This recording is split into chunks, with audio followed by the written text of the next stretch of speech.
الله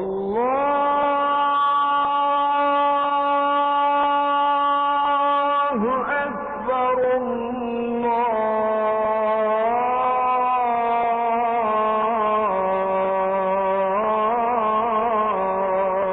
أكبر. The Kaaba's history is rooted in its role as a house of worship, believed to have been first built by angels and then by Prophet Adam, before being rebuilt by Prophet Ibrahim and his son Ismail. Over centuries, it became a site of polytheistic worship until Prophet Muhammad cleansed it of idols upon his return to Mecca, restoring it to its monotheistic origins.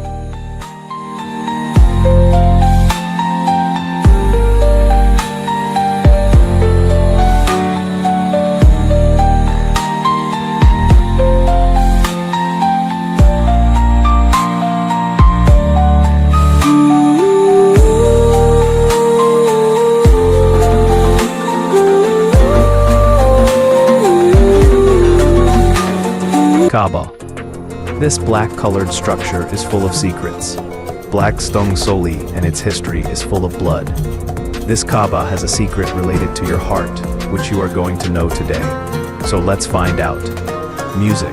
If we look at the history of Kaaba, it dates back to the time of Hazrat Adam. Kaaba was first built not by Hazrat Ibrahim alayhi salam, but by Hazrat Adam, for worship. But then many centuries later, during the time of Hazrat Noah, peace be upon him, a big flood occurred.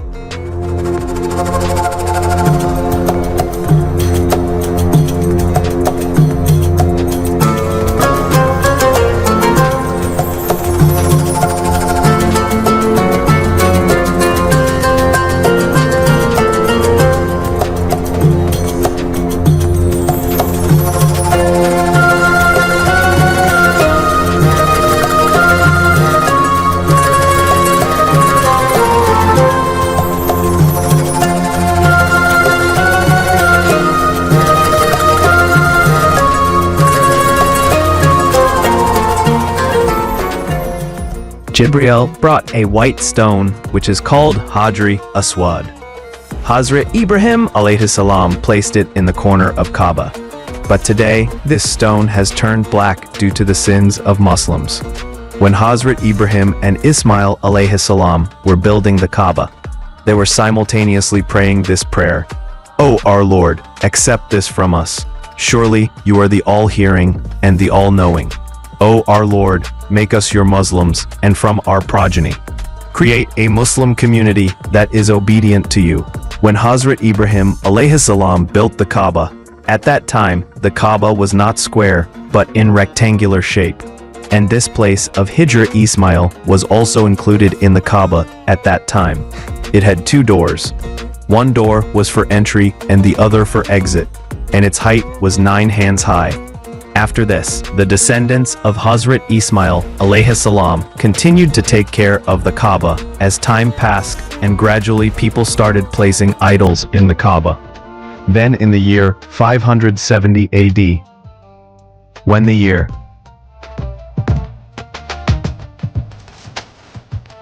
50 planets revolve counterclockwise around the Sun. Our Milky Way galaxy also rotates counterclockwise. Electrons also revolve counterclockwise around the nucleus, and the Earth also rotates counterclockwise from west to east. This means that when Muslims perform tawaf around the Kaaba, they connect with the natural flow of the universe. The Kaaba is a powerful geomagnetic point on Earth. When thousands of Muslims move counterclockwise together, they create a unified energy field, just like electrons move around atoms. This is why Allah has said in the Quran that everything in this universe glorifies Allah. That glorification is the way Muslims go to the Kaaba and perform tawaf. Now, since everything is made of atoms, everything is glorifying Allah in the same way. This is why Sufis walk around in remembrance of Allah, which they call Sama, in which they keep one hand upwards towards Allah and the other hand downwards towards the creatures, and thus they get lost in the remembrance of Allah. Sufis say that just as the Kaaba is circumambulated, similarly the human heart is also circumambulated. This is 100% true because the Prophet, peace and blessings of Allah be upon him, said that the heart of a believer is the house of Allah. The real house of Allah is not the Kaaba but the heart of man. One day, the Prophet, peace and blessings of Allah be upon him, was standing in front of the Kaaba and looking at it. He said, "O Kaaba, how pure you are, how great is your sanctity. But I swear by the Lord in whose hand my life is, the sanctity of a believer's heart is greater than yours in the sight of Allah." That is, the heart of a believer is greater than the Kaaba. The Prophet, peace and blessings of Allah be upon him, said that the heart of a human being is greater than the Kaaba. There is a piece of flesh in the body. If it is healthy, the entire body is healthy, and if it is damaged, the entire body is damaged. That piece is the human heart. You will be surprised to know that the blood around the human heart also moves counterclockwise, in the same direction as the planets, galaxies, atoms, and Muslims who perform tawaf. The human heart generates the most powerful electromagnetic field in the body, even more powerful than the brain. Just as the Kaaba contains powerful geophysical and spiritual energy, the heart also radiates energy that affects not only our bodies but also those around us. For this reason, Sufis say that the true Kaaba is the human heart, where Allah resides. This is what the Prophet, peace and blessings of Allah be upon him, also said. Even the stone embedded in the Kaaba, the black stone, is believed by science to be unrelated. It is the stone of paradise. The Kaaba is the earth's golden ratio. Now, what is it? This number, 1.618, is a unique mathematical proportion found in the world's finest art, architecture, galaxies, the human body, and nature. In other words, if we calculate the proportion of all the amazing things in this world, it comes out to be 1.618, which is called the golden ratio. But the amazing thing is that this same golden ratio is also found in the Kaaba. If we take the distance from the Kaaba to the North Pole, then calculate the distance from the Kaaba to the South Pole and find the ratio of these two distances, it still comes out to be 1.618. That is, the golden ratio. This is why Imam Ali, peace be upon him, said, "Allah has made the Kaaba the Qibla of Muslims, where they come running like thirsty animals." Replace them with a single prayer mat, so that all Muslims could pray behind a single Imam. Following this, the Kaaba was repaired again. The lamps were removed from the Kaaba and electrical lighting was installed. Over time, the Kaaba advanced, and the area around it was expanded, as you can see today. But then, on November 20th, 1979, during the first Muharram, a man named Joman, a Saudi National Guardsman, entered the Haram with weapons under the pretext of attending a funeral at the office, along with approximately 200 companions. After the Fajr prayer, these men closed the doors of the Masjid al-Haram. They took all the guards and worshippers hostage. Haman then announced over loudspeakers that the Mahdi had arrived. This man, Muhammad bin Abdullah, was standing with him. He then urged Muslims to pledge allegiance to him, meaning he believed him to be Imam Mahdi. This was precisely why he was doing this. When Saudi security forces learned of this, they surrounded the Haram from all sides, but were not going inside because fighting near the Kaaba is completely illegal under Islamic law. Following this, Saudi Arabia's scholars held a meeting and issued a fatwa that allowed security forces to conduct operations inside the Haram. Following the issuance of the fatwa, Saudi forces began preparing for the attack and opened fire on the rebels, killing several soldiers and several hostages. The rebels had come fully prepared. They had night vision devices, allowing them to see even in low light, and they had also positioned snipers in minarets.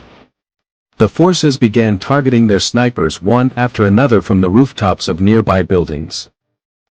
Said, "O Allah, even a human being protects his house, so you also protect your house." Friends, after this Abraham moved towards Mecca with his army, but as soon as he came close to Mecca, his elephants refused to move forward and started turning back. The army tried its best but they were not ready to move forward. This was a sign from Allah. At this very moment, when he looked towards the sky, he saw a large number of birds coming towards him with stones in their mouths and claws. After this these birds dropped those stones on this army. these stones started tearing their bodies, and thus Abraham and his entire army were destroyed and Allah saved the Kaaba. By this time, it had been 2,000 years since Hazrat Ibrahim alayhi salam had built the Kaaba, and due to floods and rains, the walls of the Kaaba had become weak. At this time, a major flood occurred in Mecca which caused considerable damage to the walls of the Kaaba. Then the Quraysh in Mecca decided that they would demolish the Kaaba and rebuild it. The leaders of Quraysh decided that the money used to rebuild the Kaaba should be halal. After which the Quraysh together started rebuilding the Kaaba. Initially, no one was ready to demolish the wall of Kaaba due to fear of Allah. But then the father of Hazrat Khalid bin Walid Raziallahu Ta'ala Anhu stepped forward and started demolishing the wall of Kaaba, seeing which the rest of the people also started joining him. He reduced the length of the Kaaba from rectangular shape to square shape because he had less money, and also increased its height from 9 hands to 18 hands and big elephants, which were very dangerous for the people of Arabia. Because the people of Arabia had never seen an elephant in their lives. Even their horses were afraid of elephants. Abraham left Yemen for Mecca with his army and captured the towns and tribes on the way. During this time he captured some camels. But the name of the owner of these camels was Abdul Muttalib. The Prophet, peace be upon him, was his grandfather. When Hazrat Abdul Muttalib came to know about this, he went to meet Abraham and asked for his camels back. Abra was very surprised to see this. He told Janab Abdul Muttalib that I have come here to destroy your Kaaba and you are worried about your camels. So Janab Abdul Muttalib told him that I am the owner of these camels and someone else is the owner of this Kaaba. I will protect my camels and he will protect the Kaaba. You give me back my camel. Then you can attack the Kaaba. So Abraham returned their camels to them and they went back to Mecca. After reaching there,